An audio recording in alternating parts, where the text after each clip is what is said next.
Heather pointed out a little girl that was sitting on a man's lap. And the man had his hands all over her. And I could barely look away, thinking that child is barely older than my daughter. She looked so uncomfortable sitting on this guy's lap. They finally got up, and somehow she ended up towards the back of the room playing with another one of the women, girls, like children.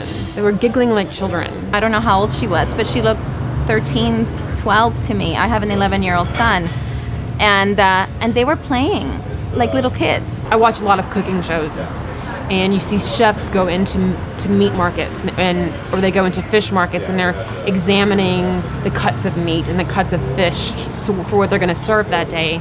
And the looks on their faces of the men sitting there looking up at the women, it was like they were inspecting the meat that they were going to take home. And it was disturbing. It was really uncomfortable to watch, and it was almost like I couldn't even, looking into their faces was almost unbearable.